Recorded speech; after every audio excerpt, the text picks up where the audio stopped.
Free will, fate, and predestination. Thou hadst asked about fate, predestination, and will. Fate and predestination consist in the necessary and indispensable relationships which exist in the realities of things. These relationships have been placed in the realities of existent beings through the power of creation, and every incident is a consequence of the necessary relationship. For example, God hath created a relation between the sun and the terrestrial globe, that the rays of the sun should shine and the soil should yield. These relationships constitute predestination, and the manifestation thereof in the plane of existence is fate. Will is that active force which controlleth these relationships and these incidents. Question: Is man a free agent in all his actions, or is he compelled and constrained? Answer: This question is one of the most important and abstruse of divine problems. Some things are subject to the free will of man, such as justice, equity, tyranny, and injustice. In other words, good and evil actions. It is evident and clear that these actions are, for the most part, left to the will of man, but there are certain things to which man is forced and compelled, such as sleep, death, sickness, decline of power, injuries, and misfortunes. These are not subject to the will of man, and he is not responsible for them, for he is compelled to endure them. But in the choice of the good and bad actions he is free, and he commits them according to his own will. For example, if he wishes, he can pass his time in praising God, or he can be occupied with other thoughts. He can be an enkindled light through the fire of the love of God, and a philanthropist, loving the world, or he can be a hater of mankind, and engrossed with material things. He can be just or cruel. These actions and deeds are subject to the control of will of man himself. Consequently, he is responsible for them. Now another question arises. Man is absolutely helpless and dependent, since might and power belong especially to God. Both exaltation and humiliation descend upon the good pleasure and the will of the Most High. The inaction or the movement of man depend upon the assistance of God. If he is not aided, he is not able to do either good or evil. But when the help of existence comes from the generous Lord, he is able to do both good and evil. But if the help is cut off, he remains absolutely helpless. This is why in the holy books they speak of the help and assistance of God. So this condition is like that of a ship which is moved by the power of the wind or stream. If this power ceases, the ship cannot move at all. Nevertheless, the rudder of the ship turns to either side, and the power of the steam moves it in the desired direction. If it is directed to the east, it goes to the east, or if it is directed to the west, it goes to the west. This motion does not come from the ship. No, it comes from the wind or the stream.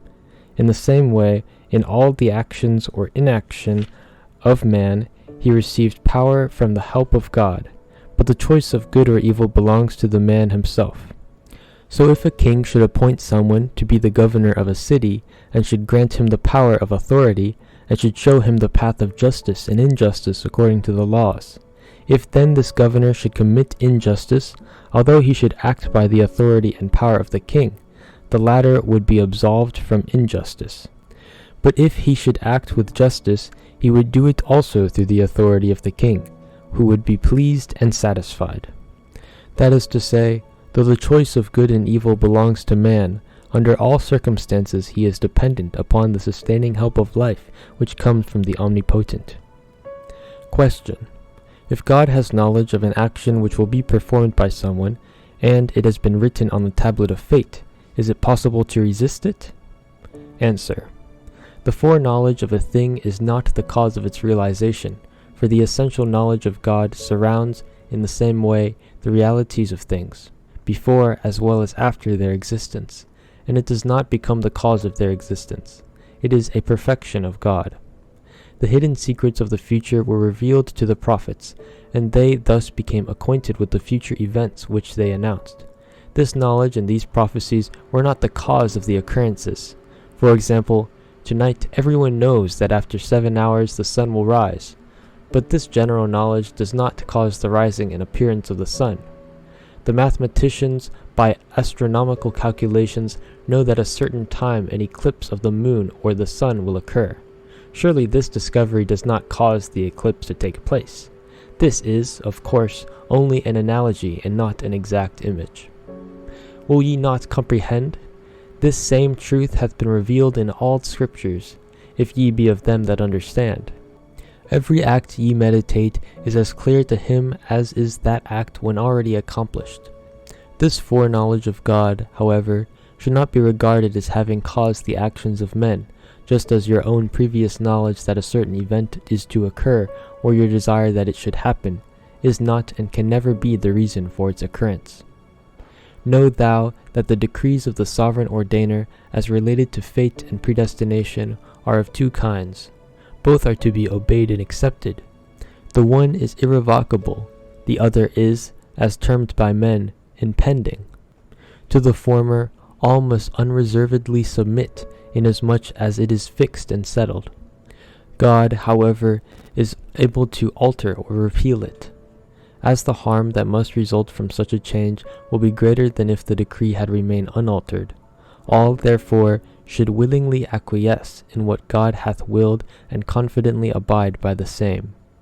The decree that is impending, however, is such that prayer and entreaty can succeed in averting it. Fate is of two kinds. One is decreed, and the other is conditional or impending. The decreed fate is that which cannot change or be altered, and conditional fate is that which may occur. So, for this lamp, the decreed fate is that the oil burns and will be consumed.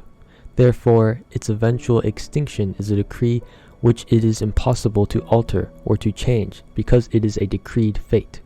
In the same way, in the body of man, a power of life has been created, and as soon as it is destroyed and ended, the body will certainly be decomposed. So when the oil in this lamp is burnt and finished, the lamp will undoubtedly become extinguished. But conditional fate may be likened to this. While there is still oil, a violent wind blows on the lamp which extinguishes it. This is a conditional fate. It is wise to avoid it, to protect oneself from it, to be cautious and circumspect. But the decreed fate, which is like the finishing of the oil in the lamp, cannot be altered, changed, or delayed. It must happen. It is inevitable that the lamp will become extinguished.